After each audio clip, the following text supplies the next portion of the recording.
Hello, hello, hello. Good afternoon, good morning, good time of day, depending on what part of the country or world you're in. Welcome, everyone. This is Banner and Backbone's Anti-Fascist Book Club, episode 7 today, One Party Without Responsibility. I'm Nick Perro, and I'm joined by my colleagues and friends, Chris Goldsmith of the Find Out podcast and On Offense with Chris Goldsmith, as well as the director at Veterans Fighting Fascism and Task Force Butler. He's a busy man. He's got a lot of work to do. Welcome, Chris. It's good to see you. Thank you. And then also joined by our friend and returning guest historian, and the only time you'll ever see or hear me say the prefix in front of her is Dr. Stephanie Wilson, because she's asked me not to say doctors all the time. Because then you can refer to me as doctor, just don't call me doctor. and host of the Freedom Over Fascism podcast. So welcome again, Stephanie. Thanks. It's great to be here. And finally, my good friend and co-host and colleague here at Banner and Backbone and Counterstory Media and Pink Hair and Pronouns and Does She Shut Up and like 5 other things that she does amazingly, and all the investigative work she's doing into Fox security or Fox safety and the surveillance state and legal cases in the Norfolk, Virginia area is the amazing Melissa Corrigan. And today we're back with I believe it's our 3rd episode that we're doing on Timothy Snyder's On Tyranny. And for those who haven't seen it, this is On Tyranny. You can find it online, go to or at your local library. If they have it in stock, if they don't, ask them to get it. They will get it. Librarians are the most anti-fascist people you will probably ever meet. And so we're continuing our discussion, and we're at the point of a party with no responsibility right now. And they take no responsibility for actions. And this sort of gets us into like the meat of the book itself and into the heart of the discussion. So I wanted to open it up to anyone who wanted to jump in. Maybe actually before we jump in, now is a weird time to ask this one is which one of you, Chris or Melissa, want to explain what the book club is and isn't? Because Melissa normally does it, but Chris, you wrote the book club. Yes, I'm going to defer to Chris today. Okay, sure. So for those of you who don't know me, my name is Chris Goldsmith. I'm the founder of Task Force Butler Institute and Veterans Fighting Fascism. And the big project of Veterans Fighting Fascism, which is a nonprofit, is to help people find a way to organize locally. And as you're seeing right now online. After the election, a lot of people were freaking out and coming to me because I study fascism and I actually combat actual Nazism, hold them accountable in a court of law, that kind of thing. Folks were asking what should we expect? So I did a TikTok video where I gave 5 top books to help you understand what's going to happen starting in January. And I think anyone who crammed through those books has seen that the authors that I chose were right. So folks started organically starting their own book clubs and kept coming back to me for more recommendations, more guidance on starting book clubs. So I wrote up a manual, put it on Veterans Fighting Fascism for free for anyone to access. And it is not just a guide to understanding fascism and authoritarianism and the history of these types of authoritarian movements that we're experiencing now in the US. It's to help you find an excuse to meet people in person or online so that you can build community. No anti-fascist has ever been effective on their own. That is just not the way that you fight fascism. You have to do it at the grassroots level, in your local community, because when the fascists are in the White House and in the halls of Congress, they're also in the school boards, and you and your family will be affected more quickly and in more impactful ways sooner by the fascists on the school board And that is where you and your local community and your democracy, your democratic rights, have the greatest chance to have an impact on pushing back on fascists. So the Anti-Fascist Book Club, if you want to start your own, you can go to veteransfightingfascism.org. The entire guide is there, and I've enlisted Nick on helping me with some updates. We are within the next few weeks. I'm not putting a timeline on it. We're going to have maybe a couple dozen, at least 10 more books to help people understand what anti-fascism is, since now you're all terrorists, according to the current president of the United States. Yeah. Welcome. I actually like to call myself a freedom fighter. And so I fight for freedom, not a terrorist. I don't terrorize you unless you're afraid of knowledge, and then I'm going to terrorize the fuck out of you. Because if you're afraid of knowledge, then you're not my friend. But yeah, anyway, thanks, Chris, for that incredible introduction to about what the book club is and isn't, and what it's trying to do. And that was one of the things I want to make sure too is clear is this is just a starting point for everyone. Like, this is a once a week online book club for y'all. We love how many people show up, how many people come in, and how the crowd keeps growing. There's other major groups going on right now on Substack. There's huge platforms happening, and that's okay. You guys are here to learn instead, like get a little bit of knowledge that's maybe not news, but more actionable knowledge. So thanks for putting this together, Chris. And yeah, I'm excited about some of the book club updates.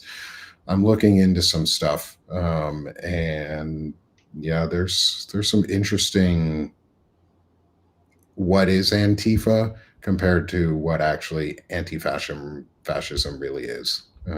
Because we're all anti-fascist here. If you're not, you don't need to be here. Like, bye. So let's get into some of our chapters. Either of you, Stephanie or Melissa, have any comments on any of this before we start, or want to start in on a chapter around the one party state and lack of responsibility and accountability, and how we can I'm going to defer to combat Stephanie because I think it's awesome, but my young adult child has literally taken my copy of On Tyranny, and I texted him and I was like, hey, I kind of need you to bring that back. It's very cool that you're reading it, but I got some notes in there. So Stephanie, you got the floor. All right. Well, I think that did I write notes? No, I'm just this is kind of exactly where we are right now, where the Republican Party is kind of crowding out the Democrats with the willing cooperation of the Democrats, which that's another conversation entirely, or maybe it isn't, but like it's scary. So they're not only taking advantage of being the one party that's doing anything. They are probably, I assume that there's blackmail or threats or something that they're doing to Democratic elected officials. But right now, the Republican Party is not only the only party who is exercising power at the national level, it's not true at the state and local levels, but is actively working on undermining the elections of 2026 so that they are the only ones who will win, because they know that what they have to say and do is not popular. So the way that you get power when you're not popular is you cheat and you blackmail and you force and you have a secret police, and they're doing all of those things right now. And welcome, Tara Devlin. Welcome to Tara. I'm so sorry. I'm late. No, you're totally fine. Madness. So yeah. Welcome to the show. Your name does not pop up on the Substack Live for anyone, at least in the group chat. Oh, weird. So you may have to set up your I wonder if you could accept the invite Oh, late, is that and if it why? would Jesus. add your You name see what into I'm it. saying? But if not, you may need to just pair your channel real quick with a Yeah, link I'll and have to start do it if that. you want to. Thank you. But welcome, glad to have you. Thank you for accepting me so late. Yeah. Yeah, it's good to have you. We love, the more the merrier, right? Right. Like, knowledge is power, as somebody said. Exactly. I heard that once or twice. So, just to follow on what yeah. we were talking about, one party, is that the Republicans are taking power. Democrats seem to be at the national level letting them, but often when the one party becomes the only party to wield power is when the democracy itself dies. Yes. And I talked before Tara got on here about, just letting you know, Tara, that talked about elections. They know they can't win them, so they're going to rig them and make it impossible for the Democrats, as the only other party at the national level, to gain more power. Some state and local is different. I live in a blue state, so I see that, and I hope it gives people hope and not despair. But we're talking national level right now. Yeah. Well, that's what Republicans have been doing for years, but now they smell blood in the water and they're just going for it, and every Republican chest beats the heart of fascism. I've said it for years, and they will try every dirty trick, like you're saying. And unfortunately, I think that the Democrats are kind of on the back foot all the time about this, as if, I don't know. It's really frustrating that I mean, that is why I named my Substack and soon to be podcast On Offense, because I think that the American left, or progressives or liberals, whatever you want to call it, we have been for far too long responsive and reactive rather than proactive and on offense. A little secret that I learned just a few months ago, as I was setting up my On Offense branding, is that the Heritage Foundation bought onoffense.com a few years ago, and they're just sitting on it. So this is like their entire way of being. They recognize that you have to impose costs on your opponents in order to make progress. Now, their version of progress is fascism. Our version of progress is a lot messier. To build a democratic coalition takes work, and it's something that takes practice. We're not all good at it. We can't all jump in, right?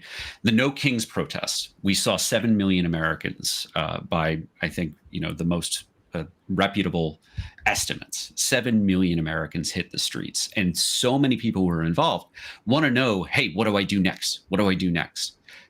Because they haven't had the practice of activism and advocacy. And that's what this book club is for. And that's why On Tyranny is one of the very first reads. I mean, the number one reason is because it's short and it's small. And you get an incredible dopamine hit from crushing a book in like 1 or 2 sittings. And I'm very deliberately trying to encourage people to start small, get addicted to that dopamine hit, and then you can hit the bigger books. Like Masha Gessen would not be a good first book. That is not where I want people to start. But to get specific, we're on chapter 3, which on my print is page 26. Beware the one-party state. Timothy Snyder writes, the parties that remade states and suppressed rivals were not omnipotent from the start. So think fascist Italy, think Germany, think modern Turkey, or Russia.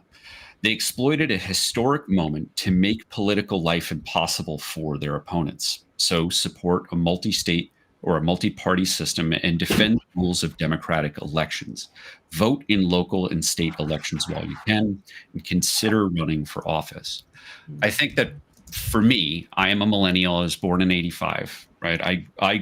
When I signed up for the Army in 2003, went to Iraq in 2005, that was still the age of newspapers. My parents used to send the Sunday Newsday to me while I was in Iraq. And even though it got to me 2 or 3 weeks later, I still really liked having that paper in my hand because that was the speed of news back then. Since then, we have all got so used to, our attention being dictated by algorithms and by, what cable news producers decide is the most important thing or the most engaging thing. And that has focused us so much on Washington. So when people hear that last line, consider running for office, I imagine that most people, the first thing that they're thinking of is a House seat because they think that's what everybody runs for. But that's not where you should start. I don't think that people who are interested in, getting involved should run for an office that anyone even knows exists, right? Like when you go to the ballot box, when the average American goes to the ballot box, there are a bunch of things that you probably get your ballot and you're like, I don't even know what this position is, but okay, there's a D next to their name, so I'm going to check here. Or an Or I, often or there's a- only or a one person G. running. Mhm. Yeah. So next, November 4th is around the corner. Next time you get a ballot, look at those positions and think to yourself, do I have the time or the capacity to, run for school board or run for my county's legislative body if you've got that kind of thing.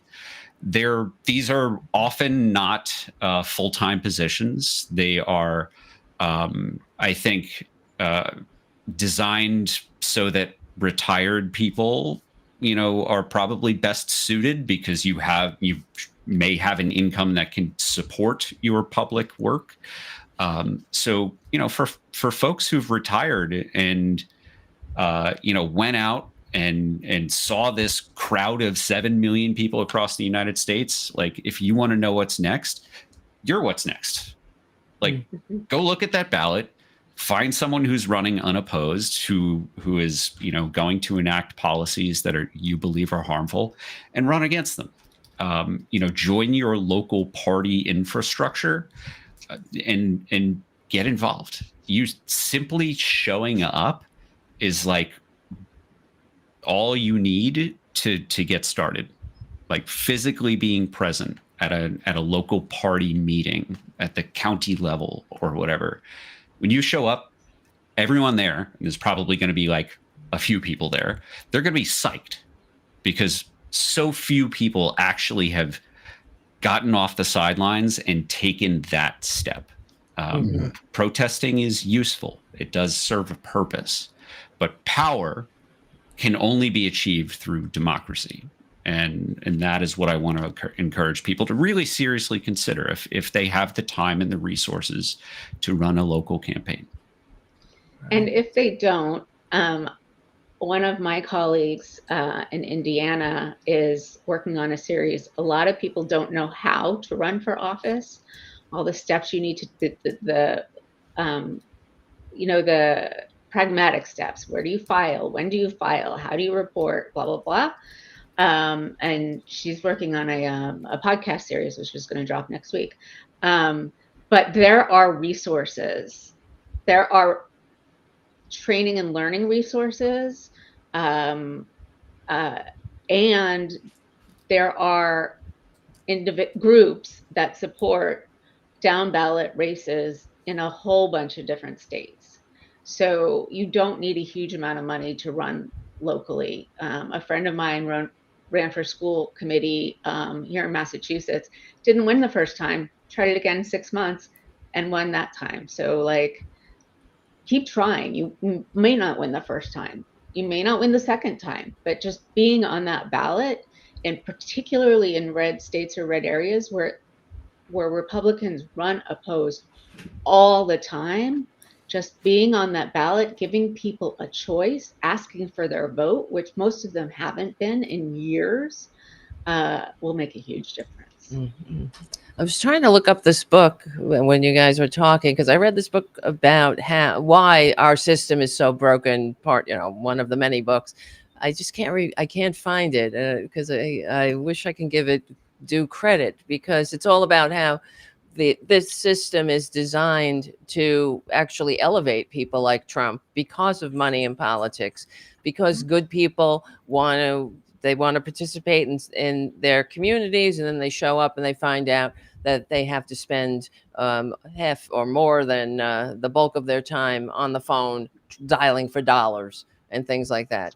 And a lot of the good people are like, I don't want to deal with this. So, and you also have to now have this whole social media game, and it's just you're up against the greedy billionaires who will throw everything at you. So it takes a certain type of personality that I think that this system there. I mean, there is a way. That's why I'm trying to find this book, because he writes about how to what his suggestions would be, and one of the main suggestions is getting money out of politics. That is, in my opinion, besides the meat, it's two sides of the same coin. It's money and politics is the root of this evil, and also the media, the consolidated media. And here comes my cat who wants to jump up, but he's too So old. for folks who are interested in running for something, you can go to runforsomething.net. It's an organization that helps train people how to do all of this type of stuff. Mm-hmm. And I've got the QR code on the screen for their website. So if you scan the QR code in the top corner, top left-hand corner of your screen, you can go to Run for Something, just sign up. I've signed up. I haven't finished filling all my stuff out, but I've signed up, and I get the newsletter and I get information from them, and it helps me help you guys. Like Chris is saying, run for something. And even if you personally can't run for office, I think if you just support people who are, like, my husband and I were sitting out front watching our daughter ride her bike, and a woman came up with a clipboard and said, "Are you guys registered voters?" We were like, "Yes, of course." And she was like, "I'm trying to get on school board." Before she could finish her sentence, because we have had such issues with the school board, I hopped up and was like, "What can I do?" And she's like, "Well, I need 100 signatures on this page by Friday to even be on the ballot." I was like, "Let's go, girl." I walked her throughout the rest of the neighborhood because I knew a lot of people and they knew me. So I could say, "Hey, I'm your neighbor down the road that has the big garden and chickens. This lady is running for school board." I could make that introduction. We filled her sheet up and she's on the ballot. So, and you know what? Hopping up in the moment and making yourself available to support those people that are running. Make space for democracy. Exactly. And you could hold a fundraiser in your yard for your neighbors, where they, it's not a $1 billion fundraiser. It's, give $25 and have some, I don't know, a Coke or something. And that might be enough to really get her going. The other thing I wanted to say in regard to Run for Something, Amanda Littman is the executive director. She just put out in the last week on the Run for Something Substack 51 things that you can do after the No Kings protests. So if you are really wondering what is it that you can do, she has a list, because people don't know. And in the end, these kinds of protests are in some ways more recruitment to advocacy than they are. I mean, yes, they're a statement, but it doesn't mean anything unless more people keep active. So it's a recruitment vessel, like the March on Washington with MLK. That was the main idea, was to recruit people to the fight. And it's also how you fight back against a one-party state.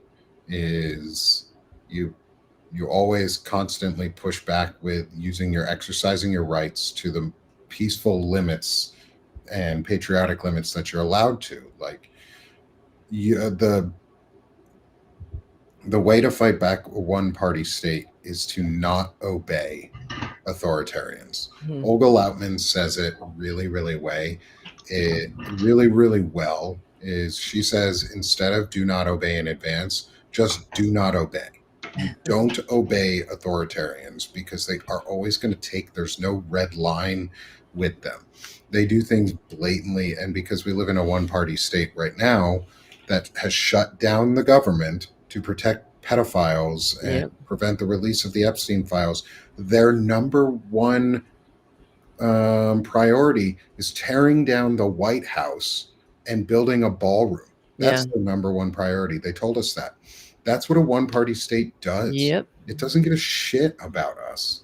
It Mhm. doesn't fucking, like, they don't care. They don't care about us.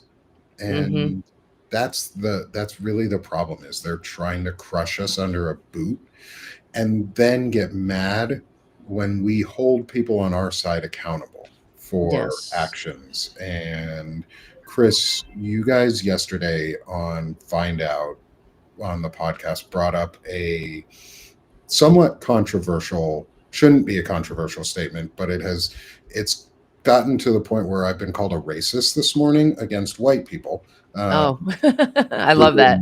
Was because I called out Graham Plattner after listening to you guys talk about it, for the Totenkopf SS skull and crossbones that he had tattooed on his chest until just recently getting covered up after having Unbelievable. 18 years. And Mhm. people keep telling me that we should just get over it and just move on. Get over. Mistake. He was young and dumb when he did it. I've had a really strong response against that. One, I'm Jewish and I have family who survived the Holocaust, so it means a lot to me. And two, I made the comparison, and I'm going to ask you this comparison, or I'm going to ask you what your thoughts are in this comparison. Is it appropriate? Mhm. Had Zohran Mamdani had an ISIS tattoo on his Uh-huh. chest for 18 years and got it covered up, say 2 weeks ago, or after it was found out during the mayoral race in New York City, would you vote for him? Would you just get over it? Mm. Or would would he there be be a deported? huge Yeah. backlash in the Democratic Party Oh, and the forget American populace about that symbology? And can you talk about how that fits into a one-party state sort of mentality and ideology of normalizing symbols, or even operatives or MAGA plants that run as Democrats and then switch parties? Because that's my fear, is he has to prove Yep. himself. Yeah, I mean, I'm glad that this came out over a year before what would be the election, right? This is what a primary is for. It is for testing your candidates. Graham Plattner is the only candidate that I've been genuinely excited about in as long as I can remember. I mean, I wanted Harris to win the presidency, but I wasn't like genuinely excited about her, right? And I can't think about a candidate that I've been excited for since, I don't know, ever, really. Graham Plattner is a veteran. He's a Marine Corps vet who went on to join the Army Reserves after getting out and getting an education. And there are just so many problems with the story that he's telling about this Totenkopf, this death's head skull that is very recognizable for anybody who knows anything about Nazi history. Now, I feel like I'm trapped in my own biases because I am someone who is hypersensitive to these symbols, who sees them everywhere when many people do not. And when I first saw the video that he had released himself, knowing that the opposition research was about to do it for him, I thought it was doctored. Like, I thought this was fake because I could not believe that someone was in the military with this tattoo. Right. That they had gotten it and then joined, like he got out of the Marines and then joined the Army and had that on his body the entire time. During MEPS, that should have been found.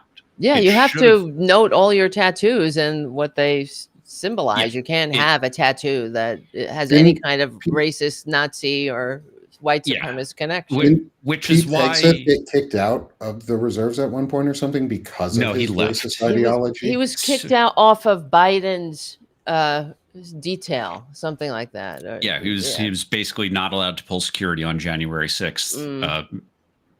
Because he had those types of tattoos. Trump was the commander, not January 6th, but January 20th, because he had those types of tattoos. Now, the I have never seen like the list of tattoos that people at Met are comparing things. I assume, like a lot of things in the military, that it was, I don't know, some sergeant or some civilian contractor who like didn't really give a shit, and that's probably why no one ever made a big deal about it. But I cannot tell you honestly whether or not I would have recognized that skull 7 or 8 years ago. Well, that's what he says. He says that he didn't know it had a connection to Now, Nazi I history. do not believe him when he says that he only came to realize it this week. I believe that he's known what it has what it has meant for at least a few years. What I do think is most likely is he was either lazy or embarrassed. Like I think that it was I'll get to this some other time. It's not that important. It's not a priority for me.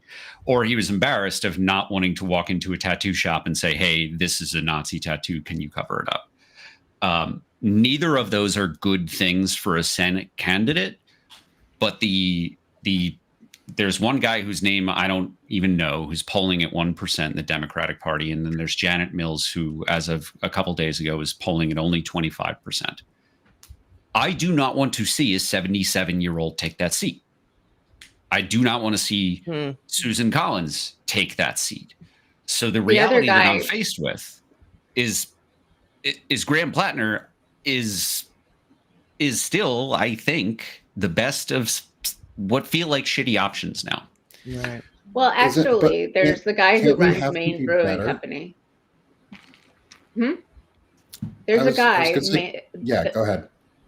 Who runs Maine Brewing Company, who is also running. He dropped out and endorsed. He dropped Mills. out. Yeah. Oh, for fuck's sake! Mills announced, and he did a whole thing in his bar. It was I interviewed him a few weeks ago. You guys had him on the Find Out, and it was a good interview. Oh, that's terrible. Yeah, I liked him. I thought he was cool. But like, is that really the best Maine can come up and offer? Is a guy who is too lazy to get a fucking Nazi tattoo covered up?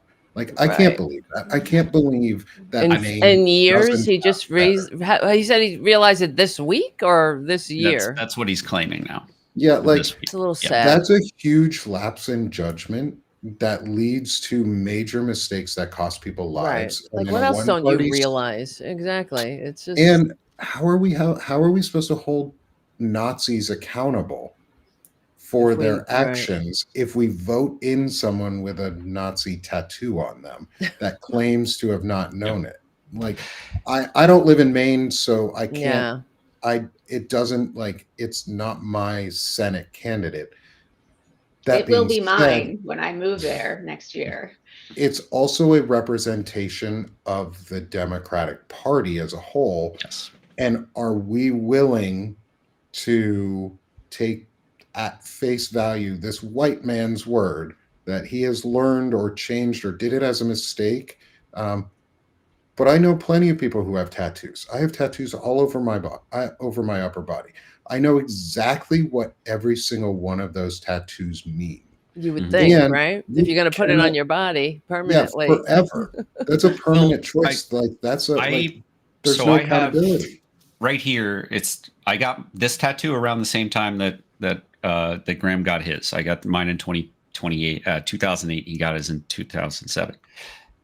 I was 21 or 22 when I got this. I did not have a lot of money, which is why you cannot read these words, because it was too small and I didn't know how tattoos age. Right here, it used to say "never again," which I grew up in Long Island. Like, Jewish people were just everyone. Like, half of people were Jewish. You were in Long Island when I grew up. It felt like you were either Catholic or Jewish. If you were Catholic, you were either Irish or Italian. Like, that's what Long Island was to me growing up. I grew up with Holocaust survivors as my friends' grandparents. Like, I knew Holocaust survivors. All of my grand uncles fought in World War II. I did not know that "never again" was a slogan that was so important and so so critical to fighting against the Holocaust and genocide, right? I didn't know until a few years ago that never again had that much meaning to so many people. Ironically, like the polar fucking opposite of Graham Plattner's tattoo. So I can understand having a tattoo that you don't understand the meaning that it has for other people, especially in a place like Maine, where, you know, he has said, oh, I took my shirt off for 20 years at the gym and no one ever said anything. He also doesn't recognize, like, I wouldn't say shit to that guy in the fucking gym locker room if I saw that tattoo. And I'm a professional fucking Nazi hunter. I'm not going to confront him about it, right? So I think a lot of what he's saying is believable, except that he didn't know what it meant until this week. That is the lie. Yeah. Can I ask those of you who have tattoos, is what he showed as a cover up, is that a stick on or is that a real tattoo? Oh, it's real. That's real. Yeah. The new one is real? It just looks like shit. It's absolutely real. It looks like shit. Whatever.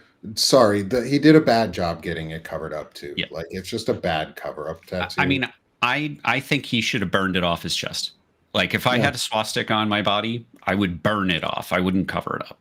Yeah. Like, and maybe that's not what a Senate candidate should do, but like, as a veteran, like, that's how my friends handled really fucked up tattoos. Like, they literally burn them off their body, because that is it's not just performative. Like, I think of tattoos, for me, my tattoos are important, even if they're stupid, because I didn't have a lot of money when I was 21. Like, all of my tattoos, like, justice is really fucking meaningful to me. If I had something inked into my body that meant what a Totenkopf does, like, I wouldn't simply cover it up. Like, I would have to experience the pain of removal. I would, if I were Graham Plattner, I would have wanted to show people that I was willing to endure that pain. That may sound fucking really sick to people, but like, this is like the, you know, I came from a grunt world. This is who my friends are from the military. A lot of shit that we do and did was not fucking normal. And I'm 40 now. I'm 20 years older than I was back then. But I still think this way. For something that fucking bad, he should have taken a K-bar, heated it up with the fucking knife, and smeared it off his body. Yeah. Like, this just feels performative. To be totally, that's what partially pisses it off. Also, I have a giant Star of David on my forearm for a reason, because one, I'm Jewish culturally. I'm not religiously Jewish anymore, but I'm culturally Jewish. My family is affected by the Holocaust. We have a rich history of it. And oh, guess what? When Jews in the Holocaust happened, they happened to put tattoos right here on their forearm with a number. And so I covered that spot up on my body so it could never be tattooed with a number, so that I already had something there that meant something to me, because that's my grandparent. That was my grandmother's Star of David, and it means something to me. And like, it pisses me off that we're willing to accept the flimsiest of apologies for a white guy, but we hold everyone who's not up to the harshest of, not highest, harshest of standards. We tear everybody apart. They tore Kamala Harris apart for every single fucking thing that she did.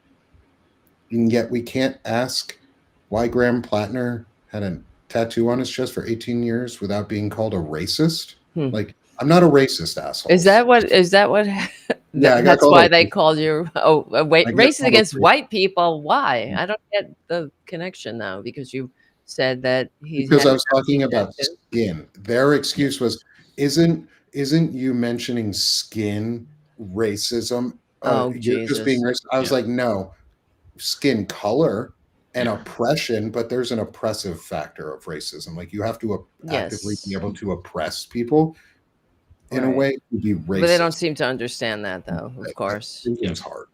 Because a lot of that's the whole right-wing mantra now. They're the most oppressed. White men, straight white men are the most oppressed group, and in order to, even the female Republican, they have to validate that, how victimized they all are. Really, they're the professional victims. It's absolutely, sinister, really. But this is what the Nazis did too. They can't Mhm. help it.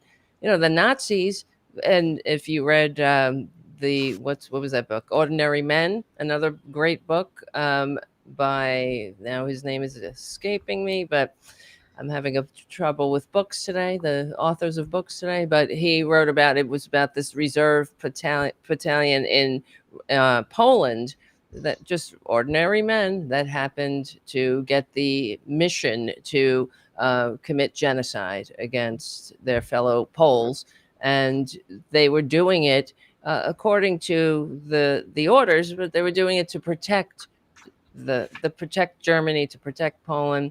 And it's horrific, the stories of killing babies and whatnot, saying, well, we're protecting the future. And the Nazis were always the ones who were under attack, and they were just proactively committing genocide to protect themselves. And you hear this language in what we're seeing now unfolding in this country, how everything is because of patriotism and protecting the future. It's really disgusting. So Right. And I think that's in our, like, I'm looking at our panel now, and I'm seeing we can, it not just we can, I think we have an obligation in this moment to meet those. And I'm working on this so hard. I read a great article on Substack yesterday. I'll have to look up the title of it and who wrote it, but it was all about the emotional aspect of approaching these conversations and having to be the bigger person and having to be the more mature person. And I struggle with that with my Irish temper, but I'm working on that. And since I have so graciously been allowed back onto my local next door, since I committed the cardinal sin of promoting an anti-fascist book club, and I got a 30-day ban for doing that. But as I come back on Incredible. and I'm having conversations, finding ways to very calmly and very politely push back on those narratives when they want to get on their victim train, and just start asking open-ended questions. Well, what exactly makes you feel that way? Can you point to an actual instance in your life that this has happened to you? Because if this has genuinely happened to you, this oppression that they want to claim, then okay, that's not a good thing. So let's talk about what was the scenario in which that happened. And when you give them the floor to actually spell out what this oppression is, what this victimhood is, they either ghost. They can't do it. A lot They of them can't. just ghost Because the they have conversation. no examples. They're Right. hearing this on Fox News, and all their other Exactly. Russian-funded influencers are telling them Right. this. So, But what I'm yeah. finding is that those conversations are not. I'm seeing a movement in my local next door, you guys, and I'm hopeful, because what I'm seeing is those conversations are no longer being flagged and removed. They're being left up. Well, So when that's those good. people ghost the conversation, that's seen. That's seen as, hey, we asked you to present evidence and you've left. You've left the conversation instead of providing the evidence. And more people, it's also helping that we also just received those healthcare updates. We're receiving those letters with what those quotes are going to be for our premiums, and people are waking the fuck up. Yes. Also, yesterday here in Norfolk, unfortunately, sadly, we had an immigrant at 11 a.m. yesterday running from ICE, run across the interstate and was struck by a vehicle and killed immediately. Oh my God. And this is now something that was not present in our community in Norfolk. ICE has been doing their raids in the middle of the night. And so this is bringing it very rudely, grotesquely, and abruptly into the forefront. This happened on our interstate in the middle of the day. This traumatized the person driving that truck, that will forever have that on their conscience, that they struck a person. Every other person on the interstate that saw this happen, and now it's brought out the ICE activity into the sunlight. Let's have this discussion. This happened in our backyard, right here. It's bringing the discussion to the forefront. So we have to be able to meet that moment and have those conversations and keep our heads about us, and be the adults in the room to gently keep pushing and have the conversations.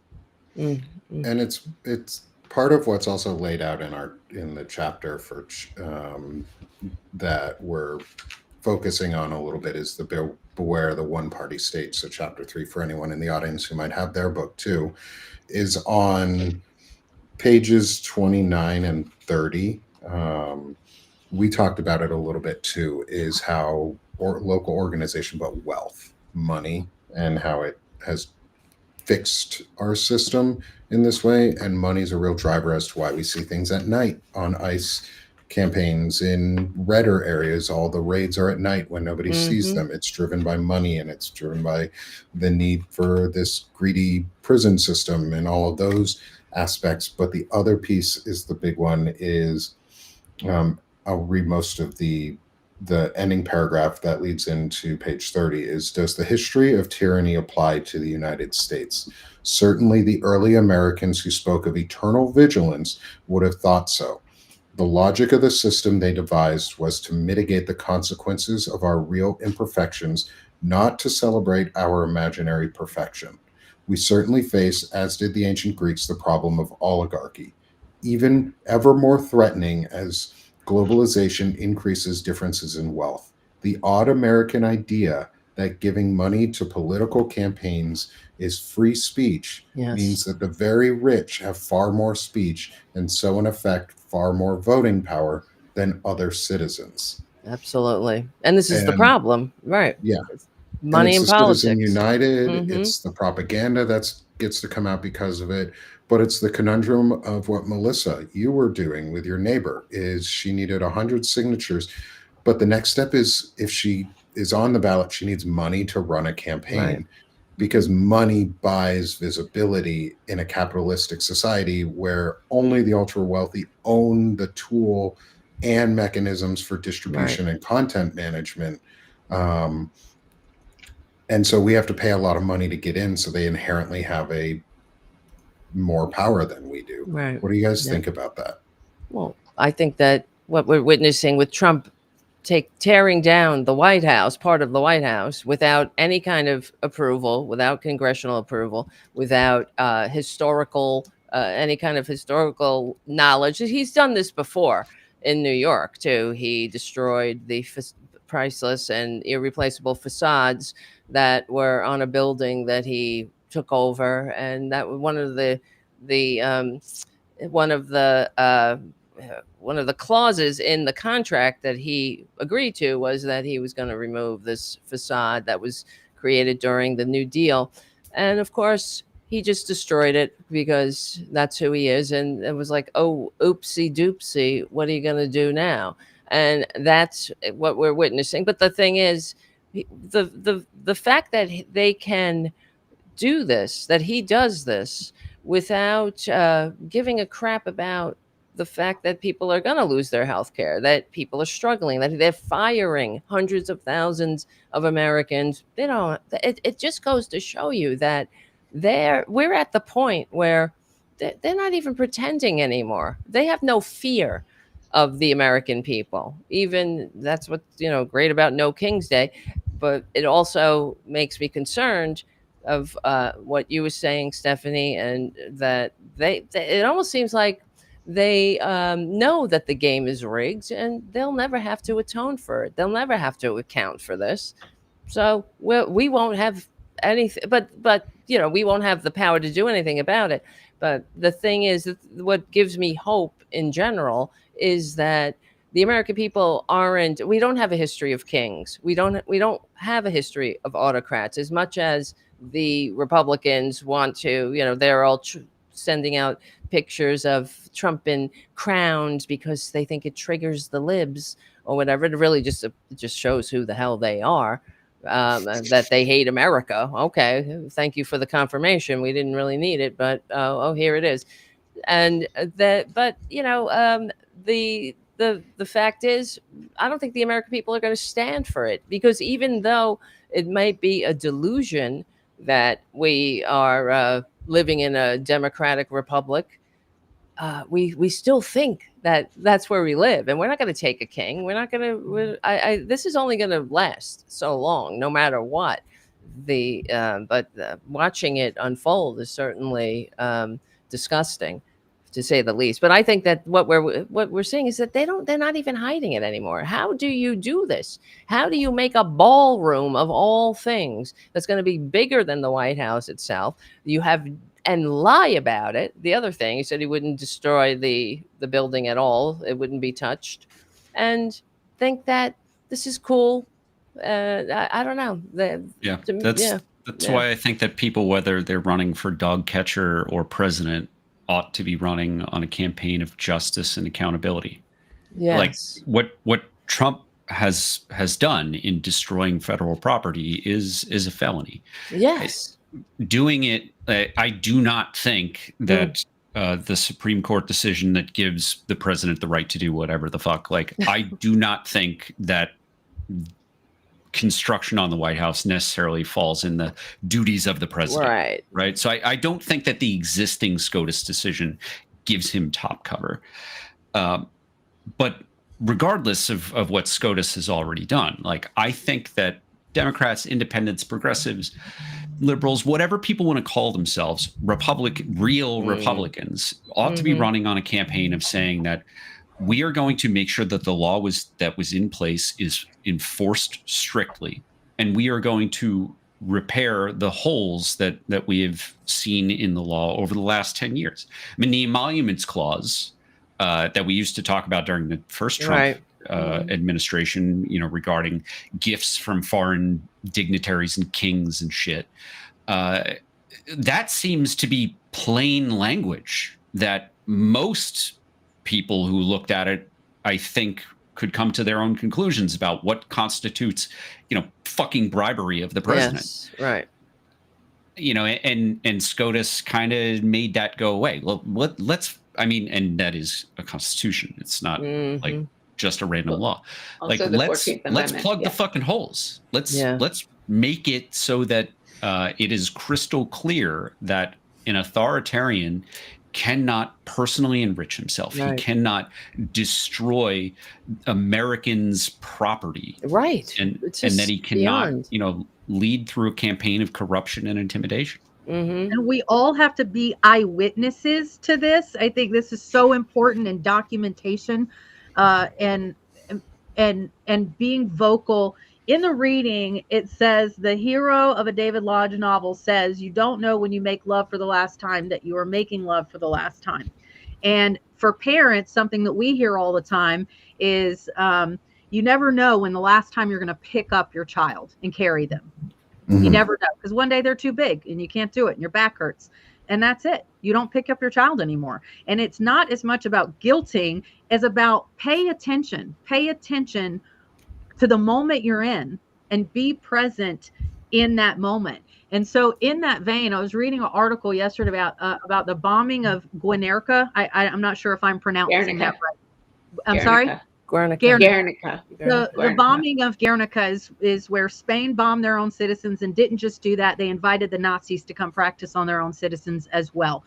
And so as I was reading the article, obviously that is horrific. That happened in 1937, right? And that was the fall of Spain, essentially. And so reading the article, I was like, yeah, that's horrific. And there's always that little bit of separation when you're reading history, right? That was then. That was black and white photos. And so I read it and I was like, that's horrible. Yeah. And it wasn't the bombing that got me. It was the sentence towards the end of the article that said, when Spain restored their democracy in 1981. And I was like, hold the fuck up. 1937 to 1981. This is the fucking moment we're in. We need to be aware of the moment that we're in. Was this past election the last time we're going to be able to freely vote for our national leaders? Was it? Are we aware? We're going to try. Paying attention of the moment we're in. Are we paying I think- attention to the fact that, what was it, Smartmatic got bought out by some MAGA billionaire Mhm. who's Yep. now owns the vote machines called Liberty Vote or some shit? Yep. Yeah, And if you don't think they're gonna fuck with voting, you haven't been paying attention. Right. no, that's why I was saying at the beginning is that I don't think there's any doubt that they're going to fuck with the voting. Yes, there's no doubt. They're setting it up. This is why are they putting these election deniers in position of power? One of that woman who was already said that she's already notorious for being one of these maggots who say that the election was stolen. Now she's in charge of some election board. I mean, they're not giving up. And Trump, of course, he talks about it all the time. When Hakeem Jeffries and Schumer were in the office, he's handing them Trump 2028 hats. This is not a joke. This is what he does. He will not leave. Just like Michael Cohen said the first time before if Trump loses, there will not be a peaceful transfer of power. He said that in front of the knowing him. He said that in front of Congress, and he was correct. He sent the mob of traitors to defecate and urinate in the halls of the Capitol and trash the joint, and because they just don't want democracy. They can only take it to a point. And in every authoritarian takeover, you find that there are conservatives in power that enable it, that they open the doors for the conservative. Just like we see for example, in the New York mayor race with Cuomo and Trump. I mean, these are two peas in a pod. And Cuomo may have a D after his name, but he's a Republican. He's for the status quo of power and corruption for the few. They throw a couple of crumbs, but they're really afraid of the people. I just don't understand it, because it's like, how much do you need, people? But eventually there will be a tipping point and the people fight back. But this is why they have the media. They have these, now they're putting flunkies in to check bias at CBS News and things like that. I mean, it's And it was incredible. Dominion voting systems, not Mhm. Smartmatic, just to Oh, correct yes. myself, so that we have that correction on there. We're hitting right at the half-hour mark, and I do actually have to go. I've got some stuff I got to get taken care of this Alrighty. afternoon. Good things for a little while. Well, that's good. And so before we do, I like to always give everyone a quick chance to shout out where people can support them at and how they can be found. So let me move over to our next scene real quick. First off, support the network, Banner and Backbone. That's where you're going to find us at here every Friday at 12:30 Eastern time for the Anti-Fascist Book Club. We're going to be continuing our reading into On Tyranny by Timothy Snyder next week. Getting into just the heart of all of it. We may not stay on a chapter-ish basis, but we're just going to go through the heart, because we're in the heart of tyranny and authoritarianism. So come support us over on Banner and Backbone. Free subs, pay subs, whatever you want, however you can, and spread the word. We love the support. And then let me get over to all my QR codes. So let's lead it off with, we'll go from bottom up. So Tara, Who, let's me? lead it off Oh, with you. wow. Well, thank you, guys. Check out my show tonight, 8:30 p.m. Eastern at the Tarabuster YouTube channel, youtube.com/C4channel/Tarabuster. Nick, it will be on the show tonight. So we're going to be talking about this and everything else and whatever other madness goes on during the day. So hang out with us tonight over at the Tarabuster YouTube channel, and also the Political Voices Substack. Yes. Why can't I talk? Okay. So 8:30 p.m. tonight, and I'll see you then. Sounds great. Thanks, Tara. And look forward to talking to you tonight, too. Oh, yeah. And subscribe to my Substack, please, if you can. Even free is fine. Just all of that. Sorry. Absolutely. Yeah. And Melissa, how about you, my friend? Yes. I've been digging through. I've sent out 3 of the 10 directives that Pete sent out to the Department of Defense to change up the way the military is operating. I've also been doing a deep dive into the NDAA, which unfortunately has already been signed. So those are going to be things that are going into law, into code, into policy, and into the UCMJ. And it is absolutely shocking what that document contains. So I'll be rolling that out starting next week, a coverage of that. And also, because I'm in Norfolk and 2 major federal cases are happening here, the flock safety case, which has now become essentially a federal case since the federal DOJ has interjected themselves into the case, and also Letitia James' case, which is beginning today. It was just an arraignment today, so nothing super spectacular, but I hope to be in the courtroom for some of those hearings next week to watch her wipe the fucking floor with this little baby prosecutor they have. So free and paid subs, please, if you're a free subscriber, make sure you're liking and sharing the content to get this information out as much as possible. And thank you so much to everyone who does subscribe. I'm constantly blown away by the support that I get. So I appreciate it. Thanks, Melissa. Stephanie, how about you, my friend? So I have the Freedom Over Fascism podcast, which comes out about weekly on the Substack and at anywhere you listen to your podcasts. I'm starting a new show next week, Tuesdays and Wednesdays at 1. And my focus is on talking to people with deep conversations about how we got here, what is the significance of this particular moment, and the radical creativity that we're going to need once this moment is over, which might be it might be a lot more in the future than we all hope. So if you could, free paid subscribers would be awesome. One of the purposes of my Substack and working with all of these great people is to build a community. And I'd like to welcome you to the Freedom Over Fascism community as well. Thank you, Stephanie. And Chris, how about you? So for folks who are interested in starting their own anti-fascist book club or taking the reading at your own pace, you can visit veteransfightingfascism.org. The guides are there. You can download them as a PDF, or you can use the website. Again, I've enlisted Nick in helping me expand the list, which we'll get done as soon as we can. Coming up, Veterans Day. It's less than 3 weeks away, November 11th. I am planning to launch On Offense, the podcast, on that day.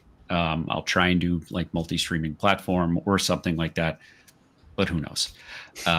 Currently building a studio in my basement, so got to get that part done first. No, you don't.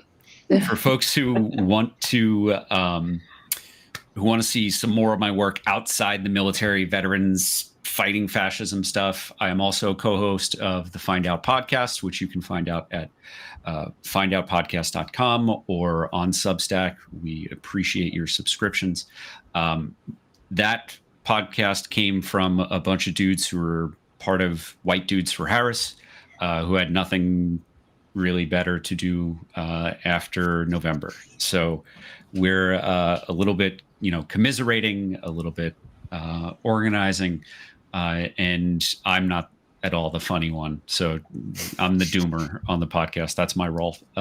Some of the other guys are pretty funny though. So give us a follow on whatever your favorite platform is, wherever you listen to your podcasts. So thanks for having me, Nick. Yeah, absolutely. Thanks for joining, and thanks for asking me to help support the growth of the book club itself. And yeah, absolutely. Go support Chris on all his platforms. I love Find Out Podcast. I absolutely support their work and Chris's work. And then finally, come support me over at Sick of This Shit Publications. I'm running a 50% off sale for the rest of this month for your first year. Free and paid subs are great. I'm just about to hit 5,000. I think I may have actually hit 5,000 while we were on the show for free subs, which is amazing. I've been on here for like 4 months, so you all are incredible. Thank you for helping me build this amazing community and being able to start Banner and Backbone. And so help me on Sick of This Shit with Nick. or Sick of This Shit Publications, but also, again, help us over here on Banner and Backbone. I'm one of the co-founders. The only way we can keep building this platform and spreading information and knowledge like what Melissa's doing, getting these book clubs together, building out new commitments is with your support, free, paid, whatever. Just get the word out. Today, we're streaming on like 5 different platforms. We've had an amazing audience and guests and just group of people. Thank you all so much for being here with us. We appreciate it. And next week, we'll be back again for another anti-fascist book club on Friday at 12:30 Eastern time. Please join us. We'll be continuing on tyranny, and go be active. Don't just talk about things and that you want things to change. Go actively find a way to help. Go do something productive in your community. Go write and post on social media that you want more action from those who have money and power and influence in major networks that can promote those actions, and don't fight us and tell us we're wrong when we ask for them to do the things that we all need them to do. So go support us and call out those who need it, because it's not about shame for us on this side. It's about growth and organizing and commitment and going on offense. Chris has a publication on offense for a reason. It's going on offense, and that's what we need. So thanks, y'all. Have a great rest of your Friday. Thank you, guys. Thank you, everyone, for joining.